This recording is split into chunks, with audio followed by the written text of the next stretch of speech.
வணக்கம். அன்புக்கும் கடமைக்கும் நடுவுல நடக்கிற போராட்டம்ங்கிறது இன்னைக்கு நேத்து ஆரம்பிச்சதில்ல. கிட்டத்தட்ட 2000 வருஷத்துக்கு முன்னாடி எழுதப்பட்ட ஒரு தமிழ் கவிதை.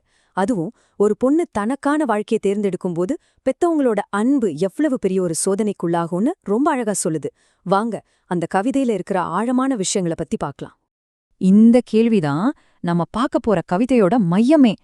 பாருங்க, காதல், கடமை, அப்புறம் நம்ம நேசிக்கிறவங்கள அவங்க வழியில போக விடுறது, இந்த மூணுக்கும் நடுவுல இருக்கிற அந்த சிக்கலான உறவை 2000 வருஷத்துக்கு முன்னாடி நம்ம முன்னோர்கள் எப்படி பார்த்தாங்க?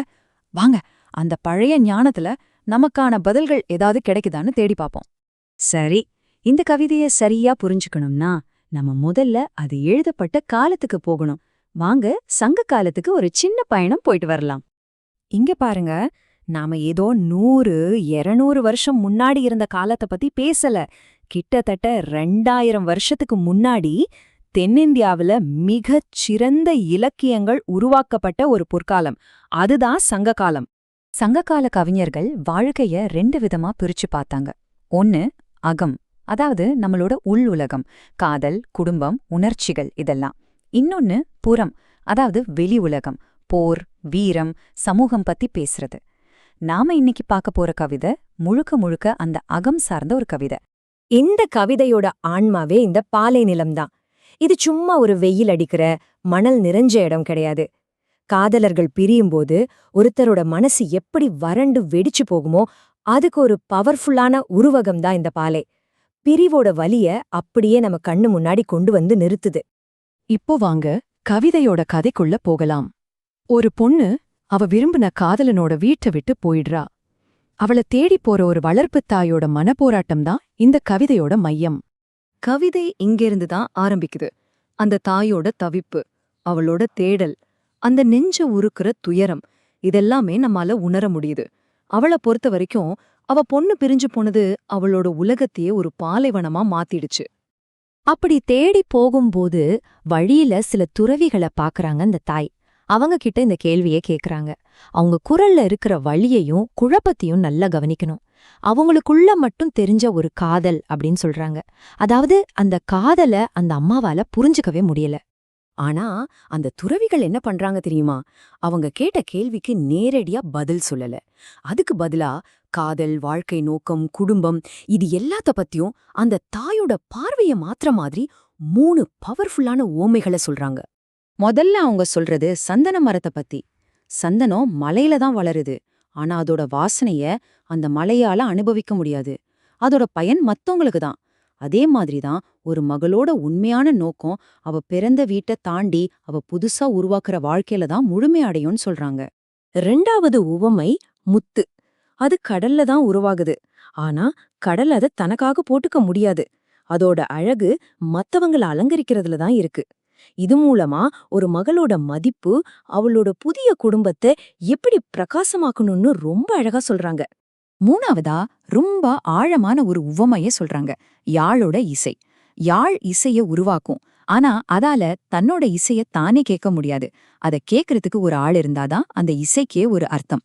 இது என்ன சொல்ல வருதுன்னா, ஒரு மகளோட வாழ்க்கை அவளோட துணையோட சேரும்போதுதான் ஒரு முழுமையான இசையா மாறுதுன்னு சொல்றாங்க.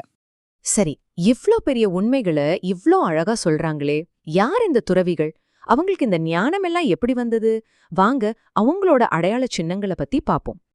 அவங்க கையில வச்சிருக்கிற ஒவ்வொரு பொருளுக்கும் ஒரு ஆழமான அர்த்தம் இருக்கு. அவங்களோட கொடை உலக ஆசைகள்லேருந்து அவங்க விலகி இருக்கிறத காட்டுது. கையில இருக்கிற தண்ணி குடம், அதாவது கரகம், அவங்க ஞானத்தோட தெளிவை காட்டுது. அப்புறம் அந்த முக்கோல், அது அவங்களோட சுய கட்டுப்பாட்டோட சின்னம். இந்த முக்கோல்ங்கிறது சும்மா ஒரு ஊன்றுகோல் கிடையாது. அது ஒரு பெரிய கௌரவ சின்னம். மனம், வாக்கு, காயம், அதாவது நம்மளோட எண்ணம், சொல், செயல், இந்த 3ஐயும் கட்டுப்படுத்தி ஆசை, கோபம், மயக்கம் மாதிரி உள் எதிரிகளை ஜெயிச்சவங்களோட அடையாளம்தான் அது. அது ஒரு பெரிய ஆன்மீக சாதனையை குறிக்குது. இப்ப வாங்க, ரொம்ப முக்கியமான ஒரு விஷயத்துக்கு வருவோம். இந்த கவிதை கற்புங்கிற ஒரு பாரம்பரியமான கருத்தை எடுத்து அதை எப்படி ஒரு புரட்சிகரமான சிந்தனையா மாத்துதுன்னு பார்க்கலாம். பொதுவா கற்புனா ஒரு பெண் தன்னோட கணவனுக்கும் குடும்பத்துக்கும் உண்மையா விசுவாசமா இருக்கிறதுன்னு தான் நாம புரிஞ்சுக்குவோம். அதுதான் அந்த காலத்துல இருந்த பொதுவான கருத்தும் கூட. ஆனா இந்த கவிதை இதுக்கு ஒரு புது அர்த்தத்தையே கொடுக்குது. இங்கதான் இந்த கவிதை ஒரு பெரிய புரட்சியையே பண்ணுது.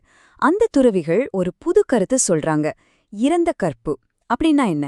அதாவது சமூக விதிகளையெல்லாம் தாண்டிய ஒரு விசுவாசம். ஒரு பெண் தன்னோட அறிவை வச்சு தனக்கு சரியான துணையை தேர்ந்தெடுத்து அவனோட ஒரு நல்ல வாழ்க்கை பாதையை அமைச்சுக்கிறது தான் உண்மையான மிக உயர்ந்த ஒழுக்கம்னு சொல்றாங்க. யோசிச்சு பாருங்க, அந்த காலத்திலேயே ஒரு பொண்ணோட சுய தேர்வையும் அவளோட குணத்தோட வலிமையும் எவ்வளவு அழகா கொண்டாடுறாங்க.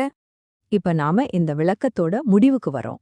சரி, இதையெல்லாம் கேட்ட அந்த தாயோட துயரத்தை போக்குற அந்த கடைசி அந்த சக்தி வாய்ந்த செய்தி என்னன்னு பாப்போம். அந்த துறவிகளோட இந்த கடைசி வார்த்தைகள் அந்த தாயோட மனசுல இருந்த பாரத்தையெல்லாம் இறக்கி வைக்குது. அவங்க சொல்றாங்க, உன் பொண்ணு செஞ்சது தப்பில்லம்மா, அது ஒரு அறச்செயல், ஒரு தார்மீகமான முடிவு. அன்புக்காக அவங்க தேர்ந்தெடுத்த அந்த பாதை அறத்தோட பாதை, தர்மத்தோட பாதைன்னு அவங்க உறுதிப்படுத்துறாங்க. அப்போ 2000 வருஷம் பழமையான இந்த கவிதை நமக்கு என்ன சொல்லிக் கொடுக்குது? ஒரு பிள்ளையோட வாழ்க்கை அவங்களோட சொந்த பயணத்துல தான் முழுமையடையுது. உண்மையான அன்புங்கிறது சில சமயம் இறுக்கமா பிடிச்சுக்கிறது இல்ல, அவங்கள அவங்க பாதையில போக விடுறது தான். கடைசியா இந்த கவிதை நம்ம ஒவ்வொருத்தரும் முன்னாடியும் ஒரு ஆழமான கேள்விய வைக்குது. நாம ரொம்ப அன்புடனும் அக்கறையுடனும் உருவாக்குன ஒரு விஷயத்த அதோட உண்மையான நோக்கத்தை அடையறதுக்காக நம்மால போக விட முடியுமா?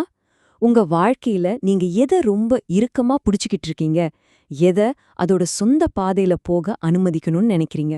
கொஞ்சம் யோசிச்சு பாருங்க. மீண்டும் சந்திப்போம்.